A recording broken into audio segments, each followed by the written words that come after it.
Good morning, everyone. All right, my presentation will briefly provide an overview of climate change literacy around the world with recent data from India. Next slide, please. A brief overview on the survey methodology. Gallup World Poll conducts annually representative sample survey in more than 150 countries, representing 95% of human population. The samples are drawn both from rural and urban areas, and the sample sizes are usually around 1,000. Questions are asked on a wide range of topics, and they're often translated into regional languages.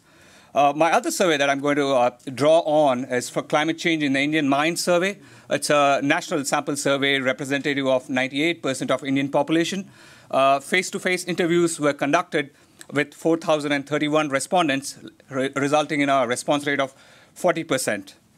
Again, the questions were translated into 12 major Indian languages. Next slide, please. All right.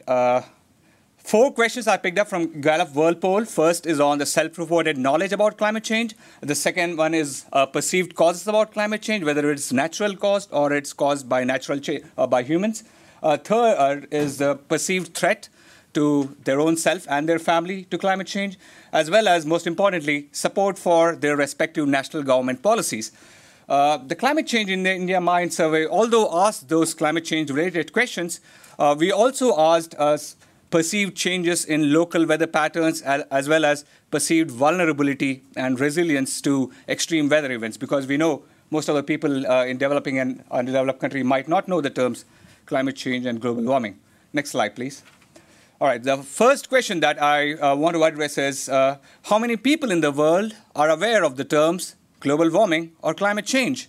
Gallup poll asked that question, and people could say, I know a lot about it, I know something, I don't know, or I've never heard of it. And as you can see, overall, 40% of the people in the world do not know either of the terms global warming or climate change. Let me say that again. Over 40% of the population in the world have never heard or don't know about climate change. As you can see in the map, there's a stark contrast between the developed countries and the developing countries' awareness on climate change. The countries that are marked in blue, like America and parts of Europe and Australia, have populations who are highly aware of the climate change or global warming, whereas the countries that are marked in orange and red have populations where a large proportion of their population do not know the terms climate change or global warming. Next slide, please.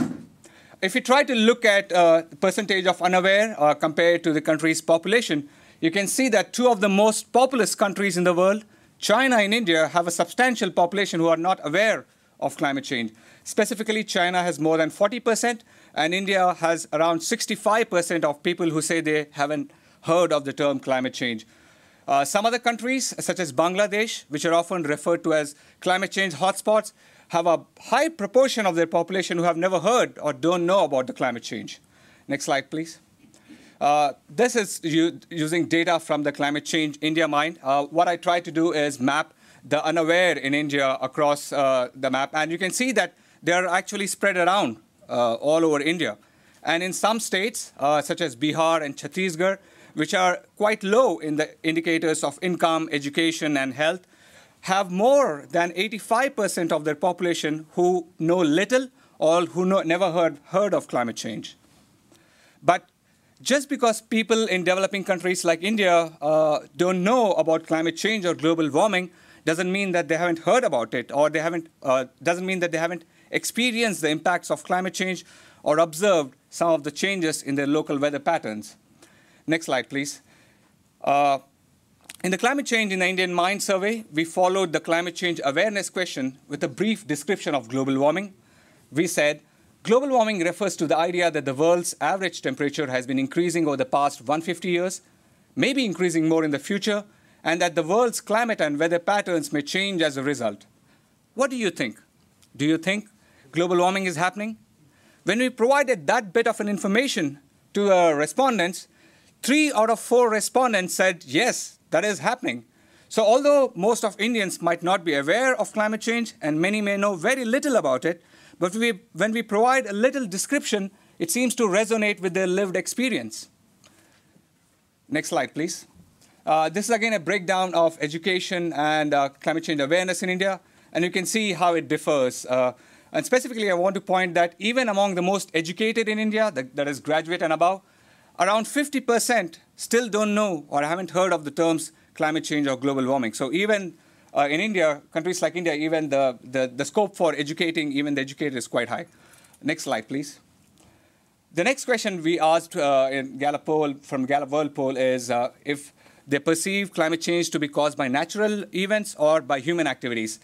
Again, you can see a kind of emerging pattern between developing and developed countries. The countries marked in blue have very small percentage of climate skeptics, you can call them, or people who attribute climate change to human causes. The countries that are marked in red or orange, those are the countries have a high degree of skepticism or people who do not attribute climate change to the human causes. One of the differences is that although most of the developing countries seem to attribute to the natural causes, two exceptions, one of the critical exceptions there being India and US, of course, not surprisingly, where a majority think that it's caused by natural changes. Next slide, please. If we try to look at the 12 most polluting countries in the world, or the dirty dozen, you can see that, not quite surprisingly, US and UK are way up than other countries in terms of people who say that it's caused by natural changes and not human activities. As I said, surprisingly, India is quite high on that figure too. Next slide, please. If we look at the climate change in the Indian Mind data, so if we, among the people who say they are aware about climate change, 63% say that it's caused mostly by human activities. So at least among the most aware, there's a tendency to believe it's caused by human activities and not by natural changes. Next slide, please. All right, the next question that we picked up from Gallup poll is perceived threat. We asked how serious of a threat is global warming to you and your family. Again, you can see a pattern between developing countries and developed countries. The areas that are marked in red and orange have high percentage of the population who feel they are personally under threat from climate change. The countries that are marked in blue, and that's a blue tinge, represent countries where they feel low degree of risk due to climate change. Again, the pattern between developing and developed countries is similar, except China, where they seem to perceive low threat. Next slide, please. Again, if you look at the picture from the major emitters' point of view, developing countries, Brazil, Mexico, India, all of them perceive high degree of personal threat, whereas US, UK, Germany, Russia, and interestingly, China perceive low degree of personal threat. Next slide, please. All right, the next question is quite important. The Gallup World Poll asked respondents all over the world, do you think the government is doing enough to reduce emissions of gases released by motor vehicles or factories or not?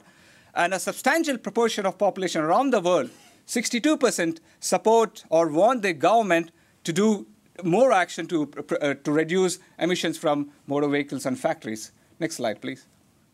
Again, if we look from the major emitters of the world, you can see there is a strong wave of support, which is consistent across both developing and developed countries for the government to do more to reduce emissions.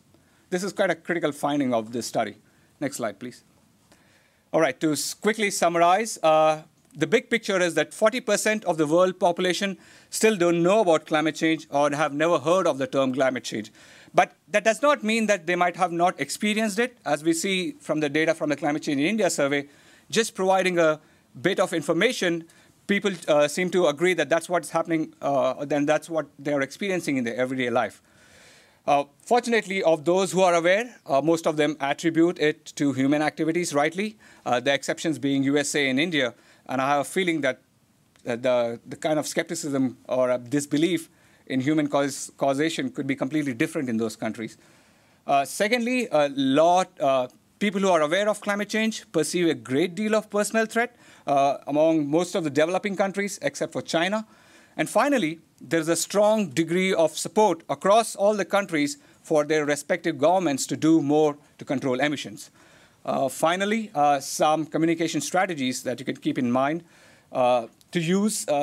First is to tell human stories, apart from just giving them polar bear impacts. highlight local issues. It's very important how we translate climate change, especially to the most vulnerable populations who might not know of those terms. So how do we translate climate change into their everyday concerns of human security and economic well-being? And finally, you are a stranger.